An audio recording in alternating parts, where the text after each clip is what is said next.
नमस्कार दोस्तों, जय माता दी। मैं शालिनी आपका अपने YouTube चैनल के आइडियल इंस्टीट्यूट पर स्वागत करती हूँ। पिछली वीडियो में हम बच्चों शब्द रचना पे बात कर रहे थे। आज आगे उसी को हम कंटिन्यू करते हैं। तो हमने पढ़ा हुआ था शब्द रचना में बच्चों बनावट या रचना के अनुसार शब्द।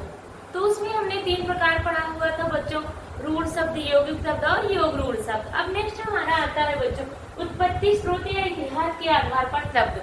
उत्पत्ति, स्रोत या इतिहास के आधार पर शब्दों को 5 भागों में बांटा गया है। नंबर 1 पे हमारा आता है बच्चों तत्सम शब्द। तत् मतलब होता है बच्चों उससे सम मतलब समान, जो उसके समान हो। कह सकते हैं संस्कृत के समान शब्दों को ही हम तत्सम कहते हैं। ऐसे शब्द जो कि संस्कृत से हिंदी में ज्यों के त्यों लिख दिए जाते हैं उन्हें हम तत्सम कहते हैं। कि तत् मतलब उसके सम मतलब समान, जो उसके समान हो, अर्थात किसके, संस्कृत के समान शब्दों को ही हम तत्सम शब्द कहते हैं। इसमें कुछ शब्द आते हैं बच्चों, उनको एक एग्जाम्पल के द्वारा हम देखते हैं कौन कौन से शब्द इसमें आते हैं। जैसे हो गया सूर्य हो गया, तत्सम शब्द में हमारा सूर्य हो गया, प्रकाश हो गया, माता हो गया, पिता हो गया, माता पिता, सूर्य चंद्रमा, सूर्य चंद्र, बच्चों ग्रह हो गया। ये सब हमारे तत्सम शब्द के अंतर्गत आते हैं। तो जो अग्नि हो गई, अग्नि भी हमारा क्या है, तत्सम शब्द है।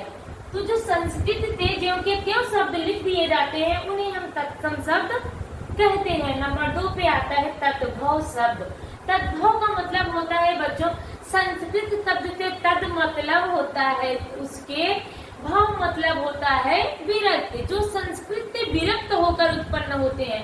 ऐसे शब्द जो संस्कृत से विरक्त होकर बनते हैं उन्हें हम तद्भव कहते हैं। यूं कह सकते हैं संस्कृत के वह शब्द जो अपभ्रंश, पुरानी हिंदी, प्राकृतिक आदि से गुजरने के कारण इनका प्रयोग जो है हिंदी भाषा में किया जाता है उन्हें हम तद्भव कहते हैं। यूं कह सकते हैं कि संस्कृत शब्द से विरक्त होकर जिन शब्दों का निर्माण होता है उन्हें हम तद्भव शब्द कहते हैं। इनमें कुछ शब्द आते हैं बच्चों, कपूर हो गया, हाथ हो गया, उजाला हो गया, सांझ हो गया। नंबर 3 इसमें आता है बच्चों देशी शब्द, देशज शब्द या देशी शब्द। नंबर 3 इसका है देशी शब्द या देशज शब्द, दोनों आप लिख सकते हैं, चाहे देशी लिखिए चाहे देशज। देशज मतलब मतलब जन्मा, देशज मतलब देश में जन्मा, देश प्लस जा मतलब जन्मा। ऐसे शब्द जिसका निर्माण हमारे देश में हुआ हो, जिसका आवश्यकता एवं परिस्थिति के अनुसार प्रयोग करने के कारण देश में उत्पन्न हुए शब्दों को हम देशी शब्द कहते हैं। ऐसे शब्द जिनका जन्म हमारे देश में हुआ है या आवश्यकता या परिस्थिति के अनुसार उनका उपयोग करने के कारण वो प्रयोग में आने लगे हैं उन्हें हम देशज शब्द कहते हैं। जैसे गड़बड़ हो गया, कौन से हमारे देशज शब्द हैं, जैसे गड़बड़, पेट, लोटा, पगड़ी। गड़बड़ हो गया, पेट हो गया, लोटा हो गया, पगड़ी हो गया, ये सब हमारे क्या, टांग हो गई, ये सब हमारे क्या है बच्चों, देसी शब्द हैं। जो देसी भाषा में यूज होने के नाते इनको हम देसी शब्द कहते हैं। थैला हो गया, ये सब हमारे देशज शब्द के अंतर्गत आते हैं। नंबर 4 हमारा आता है बच्चों, नंबर 4 पे हमारा आता है विदेशी या विदेशज शब्द। विदेशी शब्द ये कितने प्रकार के होते हैं, स्रोत के हिसाब से मैंने बताया 5 प्रकार के विदेशी शब्द। ये विदेशी शब्द कौन कौन से होते हैं, विदेशी शब्द बच्चों ये ऐसे शब्द जिनका ज मतलब जन्मा, भी मतलब विदेश में, ऐसे शब्द जो विदेशी भाषाओं से आए हुए शब्द, इनको आगत भी हम कह सकते हैं, इनको आगत भी कहा जाता है।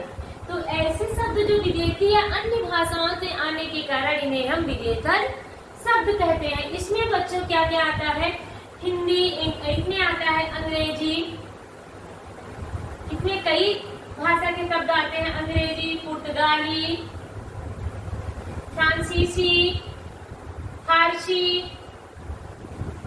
भारती, अरबी, कई भाषाओं के शब्द इसमें, कई विदेशी भाषाओं के शब्द इसमें आते हैं। इन अंग्रेजी, पुर्तगाली, फारसी और अरबी भाषाओं पे हम डिटेल में किसी अन्य वीडियो में बात करेंगे। तो जो शब्द विदेशों से आए हुए हैं उन्हें हम विदेशी शब्द कहते हैं। इसमें कुछ शब्द ऐसे होते हैं, जैसे हो गया हमारा ऑफिसर हो गया, ऑफिसर हो गया, कैप्टन हो गया, कैप्टन हो गया, ट्रेन हो गई, ठीक बच्चों, कैप्टन हो गया, ट्रेन हो गया, ऐसे कुछ शब्द, ऑफिसर, ट्रेन, कंपनी हो गया, कंपनी, ऑर्डर, ये सारे हमारे कौन से शब्द हैं, विदेशी भाषा के शब्द हैं। तो विदेशों से आने के कारण इन्हें हम विदेशी या विदेशज या अर्ध शब्द कह सकते हैं। Officer, captain, train, order, company, cricket, ऐसे तमाम शब्द होंगे जो आपको विदेशी शब्द के अंतर्गत आएंगे। नंबर 5वां आता है बच्चों इसमें संकर शब्द। नंबर 5 है हमारा ये संकर शब्द। संकर का मतलब होता है बच्चा अन्य स्रोतों से, अन्य अनेक, तो या कह सकते हैं दो भाषाओं से, ऐसे शब्द जो अन्य भाषाओं से या कह सकते हैं दो भिन्न स्रोतों से आए हुए शब्द या दो भिन्न भाषाओं से मिलकर बने हुए शब्दों को हम संकर शब्द कहते हैं। इसमें दो भिन्न भाषाओं के शब्द होते हैं। संकर ज्यादा एग्जाम में पूछा जाता है बच्चों, तो ये ध्यान रखिएगा, दो भिन्न भाषाओं के शब्द, जो दो भिन्न भाषाओं के शब्द होते हैं उनको हम संकर शब्द कहते हैं। जैसे मान लीजिए लिख दिया गया छाया, दार।